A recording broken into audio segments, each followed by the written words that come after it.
자, 그래서 이제 우리는 우주에 어디에 있나라는 이제 우리 설명을 이제 해보는데요. 그래서 제가 이것을 이제 저는 이제 영어로 하는 게 편하다고 그래서 영어로 이거를 쳐봤어요. 여기다가 여기 보죠? 여기 면 색깔을 바꾸고요. Where is the center of the universe? 라고 딱 쓰니까 이렇게 나와요. 뭐라 그러냐면 답이 뭐냐면 그런 거 없어 임마. 이런 거. 그런 거 없어 임마. 예, 우주론에 따르면 센터 아까 얘기했죠. 현대 우주론이 기본이 뭐예요? No center, no boundary. 중심도 없고 가장자리도 없다라는 거였잖아요. 근데 뭐 중심이 있다 그러니까 안 되는 거죠. 그래서 현대 우주론에 따르면 중심이 있으면 안 되는 거예요. 중심 같은 거 없어요. 예? 아까 풍선 얘기했잖아요. 풍선 이렇게 풍선. 풍선에 이제 이렇게 은하들이 있고 이게 내 은하라고 쳐. 그리고 막 빛의 속도의 수억 배 뭐 그런 거 없지만 빛의 속도의 수억 배에 해당하는 로켓을 따르고 우리가 출발을 해 이쪽으로. 그러면 어떠한 무한정의 시간이 지나면 이렇게 해가지고 자기 뒤통수를 칠 거 아니에요, 그죠? 그건 시작도 없고 끝도 없고 막 이런 거예요, 그죠? 중심도 없고 가장자리도 없고 이 풍선으로 설명하면 그렇다는 거죠. 풍선의 원리로 설명하면. 그래서 이 부분을 이제 잘 이해를 해야 그 다음에 이제 다음번 강의가 이제 좀 이해가 되니까 예습을 여러분 하라고 이제 여러 번 제가 이제 말씀을 드렸어요. 네. 그래서 복습이 또 있는데 이제 우리가 빛을 이제 프리즘을 통하면 거기서 이제 빨주노초 파남보 쫙 나오잖아요. 근데 이제 그렇게 보통은 이제 우리가 알고 있는 거 이렇게 연속적으로 나오는 건데 실제로 이 별빛에서 어떤 가스를 통하거나 예를 들어서 이제 이게 태양이다 그러면 여기는 뜨겁고 태양 바깥쪽에 있는 가스는 뜨겁지만 좀 덜 뜨겁기 때문에 이제 좀 찬 가스의 효과를 내거든요. 그러면 이런 식으로 absorption 스펙트럼이 나와요. absorption 스펙트럼. 근데 거기서 이제 이 빛으로부터는 이제 emission 스펙트럼. 그러니까 이 컨티뉴어스하게 나오지 않고 빨주노토 파남보 요 스펙트럼에 이렇게 줄들이 거져 있는 거예요. 근데 이 줄들이 어떤 이 가스가 뭐 힐륨이냐, 수소냐, 뭐 알곤이냐, 뭐 이런 거에 철이냐 이런 거에 따라서 이, 이 지문처럼 우리 각각의 개개인의 지문이 다 다르듯이 이 모양이 다 다르게 나오거든요. 그래서 이제 과학자들이 저기에 행성에 뭐 어떤 아니면 저기 태양에 어떤 가스가 있는데 저게 뭐 힐륨하고 뭐로 돼 있어라고 이제 그런 거 뭐 과학에 관심 있는 학생들은 그런 거 뭐 보기도 하고 이제 했을 텐데 그런 식으로 하는 거예요. 그러니까 간접적으로 이러한 스펙트럼을 분석해서 이제 과학자들이 알 수가 있어요. 근데 이 스펙트럼이요. 스펙트럼이 여기 이제 우리가 볼 땐 이렇게 나오는 스펙트럼인데 멀리 있는 갤럭시를 보니까 보세요. 똑같은 스펙트럼 이거 모양이 이렇게 두 줄, 한 줄 이렇게 돼 있잖아요. 이게 이만큼 오른쪽으로 왔죠. 어느 쪽으로 왔어요? 빨간 쪽으로. 그러니까 적색으로 편의가 됐죠. 그래서 우리가 적색 편이라고 그러는데 이제 redshift라고 그래요. 영어로 redshift. redshift. 그래서 적색 편의. 그래서 이제 이걸 적색 편의라고 그러고 이 적색 편의의 원리를 이용해서 저기 있는 멀리 있는 은하가 우리로부터 얼마나 속도로 멀어지나. 즉 현대 우주론의 관점에서 볼 때는 우주의 공간이 어떤 속도로 팽창하나 이걸 알 수 있는 거죠. 이해가 됐으면 한번 또 동그라미를 해보세요. 세모 동그라미. 대충 알겠다. 세모 알겠다. 그럼 동그라미. 네, 땡큐. 자, 그렇습니다. 그래서 한번 퀴즈를 한번 해볼까요? 퀴즈 전에 이걸 먼저 알려줘야죠. 그래서 이제 이 적색 편의를 보통 이제 Z 패러미터, Z라고 그러는 거 뭐 A, B, C, D 해가지고 Z 있잖아요. Z라는 파라미터를 쓰는데 이 Z라는 게 뭐냐면 그 이제 빛이 오면 이런 파장 있잖아요. 이 파장이 이렇게 오다가 나중에는 이렇게 늘어지거든요. 왜냐면 우주가 공간이 팽창하니까. 파장이 늘어지니까 늘어져서 지금 보이는 그 파장과 처음에 늘어지기 전 파장의 비율 뭐 이렇게 보면 되는 것 같아요. 그래서 제가 이걸 설명하면 여러분이 헷갈릴 것 같아서 그냥 넘어가고요. 요거 퀴즈를 한번 풀어보면 알 수 있어요. 아니 뭐 가르쳐지도 않고서 무슨 퀴즈 푸냐고 할 필요 없고 요거 보면 돼요. 여기에 이제 제가 쉽게 이퀘이션을 써놨거든요. 람다 observed는 뭐냐면 어 그러니까 이제 우리가 빛이 우리한테 도달했을 때 파장. 그다음에 람다 레스트는 처음에 출발했을 때 그때 이제 파장입니다. 그래서 처음에 파장이 400 내노미터예요. 그래서 이건 뭐냐면 이제 이렇게 파장이 이렇게 있으면은 이게 이제 이거 아닌가? 이렇게 여기구나 여기. 여기까지가 400 나노미터. 그러니까 이게 이제 보랏빛이죠. 보랏빛. 보랏빛의 빛이 은하에서 출발했어요. 제가 그냥 예를 들어서 얘기하는 겁니다. 그래서 우리한테 도달했을 때 보니까 파장이 800으로 늘어나 있네요. 그게 이제 적색 편이가 된 거예요. 아시겠죠? 그렇게 했을 때 은하의 Z 파라미터는 어떻게 되느냐? 1, 2, 3이거든요. 여기 보면 파장이 400이고 파장이 800이니까 여기다가 800 집어넣고 여기하고 여기에 400 집어넣으면 되거든요. 되게 쉬워요. 목사님 1이요. 1, 네, 1 맞아요. 1. 이건 쉬워요. 자, 그럼 1이죠. 1이면 여기서 여기 1이 있잖아요.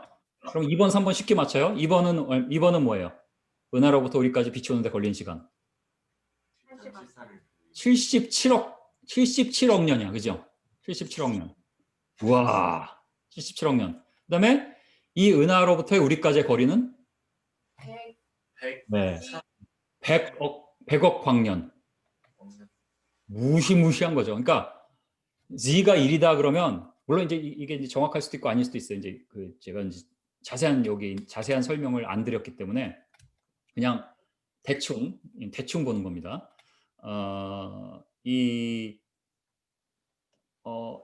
400이었던 게 800이 됐다. 2배가 됐잖아요. 그러면 그 은하로부터 우리까지의 거리가 100억 광년이에요. 와, 정말 말도 안 되네. 그죠? 말도 안 돼, 정말. 어떻게 이럴 수가 있어요. 그죠? 이렇게 어마어마하게 컸는데 이 큰 게 이제 우주란 말이에요. 이제 그렇다는 거죠. 그래서 예를 들어서 Z가 뭐 0.001 굉장히 작은 넘버잖아요. Z가 0.001이면 한 2천만 광년 떨어진 거예요. 아주 이 넘버들이 너무 커가지고 기가 막혀요. 그죠? 2천만 광년. 이게 여기서 여기까지 지름이 얼마라고 그랬어요? 10만 광년. 빛이 여기까지 여기 끝에서 여기까지 가는데 10만 년이 걸려 부리네. 10만 광년.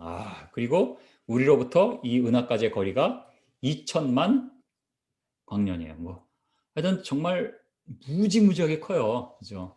그래서 이제 이것을 성경이 진리다라는 그러한 어떤 파운데이션을 갖지 않고 이것만 그냥 보고 빛이 예전이나 지금이나 동일한 속도였고 빛은 일정하다. 그게 이제 뭐 어떠한 논리적인 가정이죠. 논리적인 믿음이고 그렇게 보면 실제로 우리가 2천만 광년 떨어진 은하를 본다는 것은 우리가 최소한 아니죠. 이 은하가 최소한 2천만 살은 된 거예요. 그리고 2천만 년이라는 세월이 흐른 거예요. 그러니까 뭐 성경대로 믿어야 된다 이런 게 이제 광신도란 얘기를 듣죠. 그죠? 이런 거죠. 이 문제를 어떻게 해결하느냐. 이것이 바로 크리에이션 코스몰로지라는 거다라는 거죠. 그렇게 하기 위해서 전제가 갤럭토 센트리시티라고 해서 우리의 은하가 이 거대한 우주의 어떠한 중심 어디엔가 있다라고 가정을 하고 우주론을 시작을 하잖아요. 이제 상대성 이론 이런 걸 적용해서 하게 되면 그러한 성경적인 게 설명이 된다는 게 이제 다음번 강의 마지막 강의 할 겁니다. 오늘은 그 이제 우주의 중심이 어디인가를 이제 답하는 시간이에요. 그게 무슨 문제인가 이제 아시겠죠? 자, 좀 다 동의가 되고 이해가 됐으면 동그라미. 네, 고맙습니다. 근데 이제 재밌는 게요. 아까 그 현대 우주론에 의하면 우주의 중심이 있으면 안 된다고 그랬잖아요. 근데 의외로 우주의 중심 우리의 은하계가 우주의 중심 근처에 있을지도 모른다는 어떤 결과들이 있는 거예요. 그래서 그걸 한번 보려고 해요.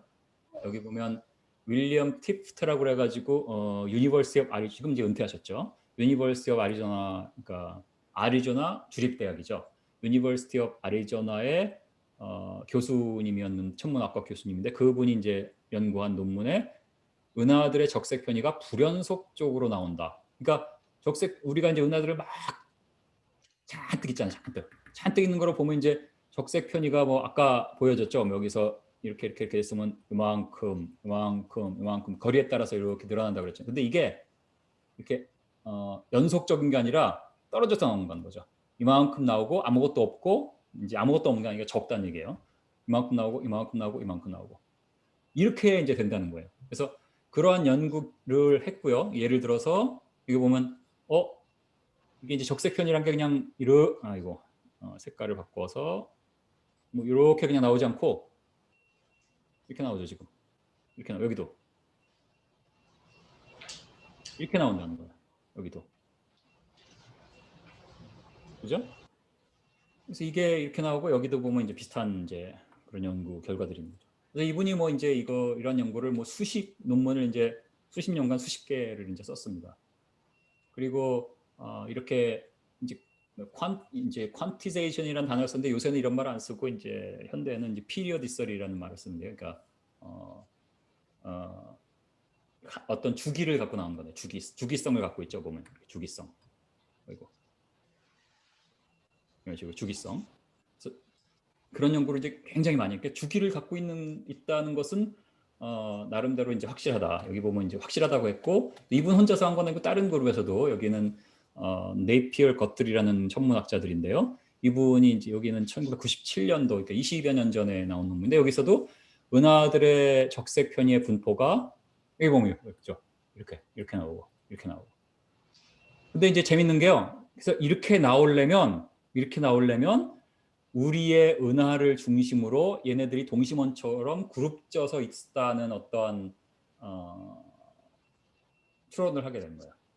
그러한 결론에 이르게 돼요. 그래서 이러한 것들을 이제 분석을 해서 그 러셀 험프리라는 창조과학자가 이제 수학적으로 모델링을 해본 거예요. 예를 들어서 이제 우리가 이제 여기가 센터가 있고요, 우주의 중심. 그다음에 중심을 바탕으로 이렇게 우주의 은하들이 이렇게 양파 껍질이 배열되듯이 이렇게 배열이 됐다고 가정을 한 거예요. 그렇게 하고 과연 우리가 지구 이 중심에서 이 은하들을 볼 때 이제 여기 은하를 이렇게 놓고 뭐 이렇게 놓은 거죠. 그래서 그렇게 놓고 봤을 때 어떻게 보이나 어떻게 보일 건가 수학적으로 해봤더니 어떻게 보여요? 주기성을 갖고 보이죠. 이렇게 그죠? 이런 식으로 이제 수학적인 계산을 한 거예요. 그런데 이제 그렇게 보지 않고 우리가 중심으로부터 한참 떨어져 있다라고 하고 보니까 이제 이렇게 막 흩어져서 보인다는 거죠. 근데 실제로 아까 티프트의 결과를 보면 왼쪽이에요, 오른쪽이에요? 왼쪽이면 왼손, 오른쪽이면 오른손. 왼쪽이에요, 오른쪽이에요?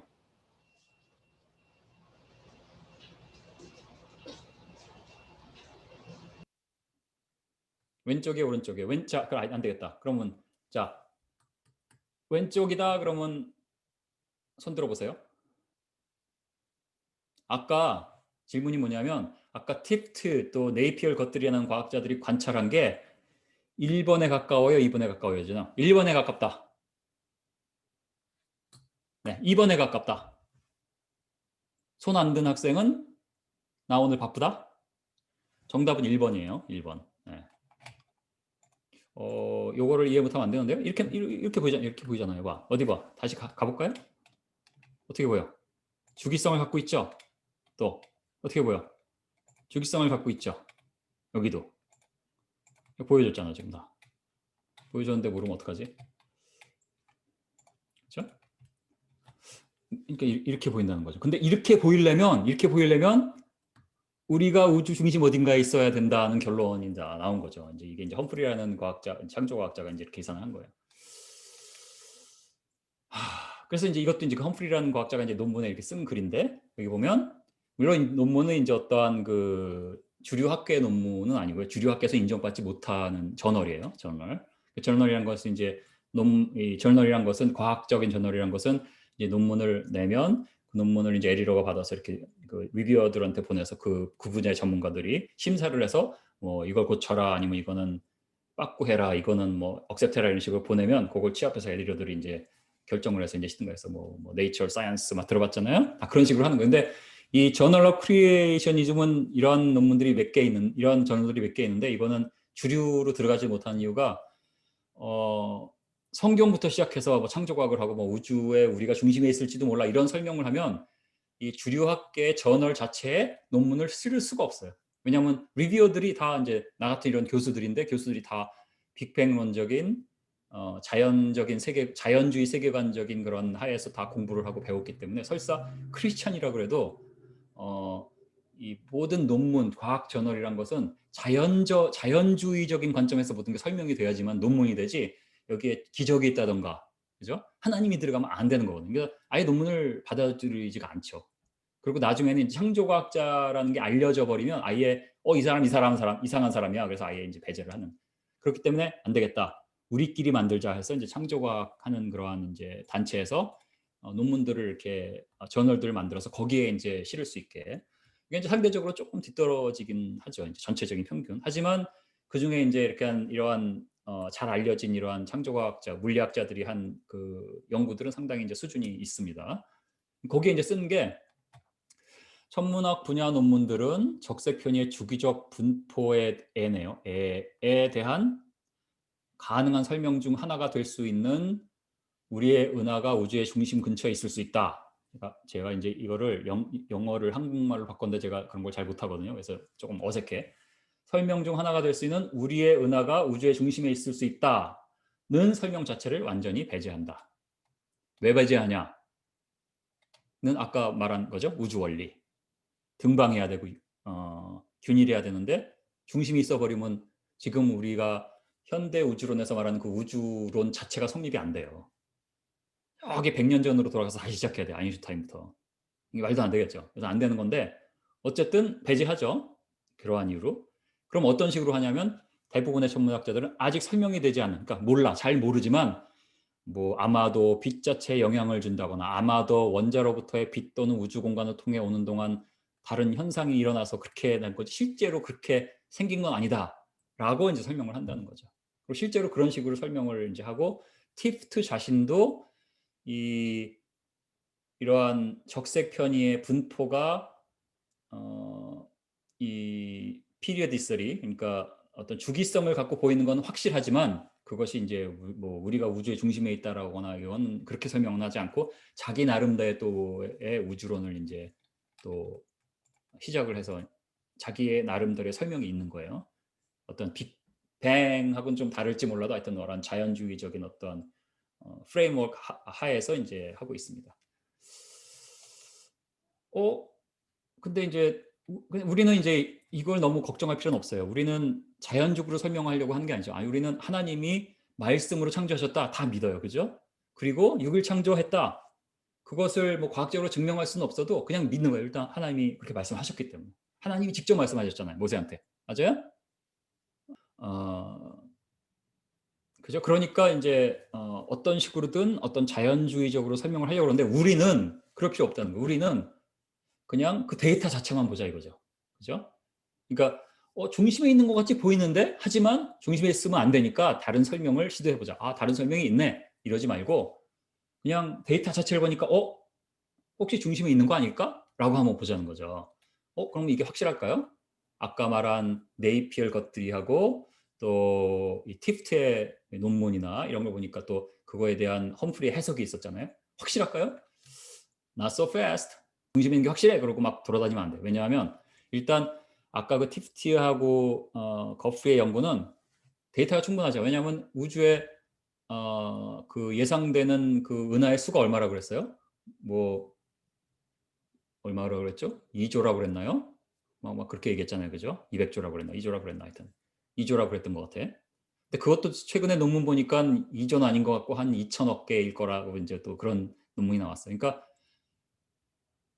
우리는 모르는 것 투성인 거야. 그 우리 우주의 은하가 뭐 2조로 추정된다 그러면 교과서에 있거나 뭐 백과사전에 있거나 다 있는 거잖아요. 그리고 10년, 20년 동안 그렇게 믿어왔는데 최근 연구 보니까 그렇게 많지 않은 것 같다는 연구가 나왔어요. 며칠 됐어요. 그러니까 우리는 모르는 게 많아. 근데 어쨌든 그건 이제 좀 다른 얘기고 문제는 뭐 2조 건, 2천억 개건 무시무시한 넘버이잖아. 무시무시해 많은데 이 데이터는 그냥 수백 개. 그러니까 이제 이렇게 봐가지고 저 끝에 있는 우주에 보니까 점이 있는데 그 점에 이제 은하들이 모여 있는 어떤 은하단이 있어요. 그것을 갤럭시 클러스터스라고 그러는데 거기에 있는 거 중에 거기에 있는 은하계 수백 개 딱 측정하고 또 다음 해에는 저기 있는 거 보고 저기 있는 거 수백 개 이렇게 한 거거든요. 그러니까 데이터가 수백 개인데 수백 개 가지고 수천억 개 또는 몇 조 개를 대변한다는 건 조금 이제 무리가 있죠, 그죠? 그래서 그런 게 이제 하나 문제고 그 다음에 또 하나는 우리 은하를 중심으로 놓고 봐도 또 빅뱅 우주론하에서 또 설명이 있어요. 가능해요. 아까도 뭐 얘기했잖아요. 여기 뭐 아직 설명되지 않은 어떤 현상으로 이게 설명이 될 수 있다고 한다고 그랬잖아요. 그러니까 문제는 확실하다고 할 수 없어. 문제는 이제 그게 문제. 그래서 이 부분에 대한 거를 오늘 좀 더 얘기하는 거예요.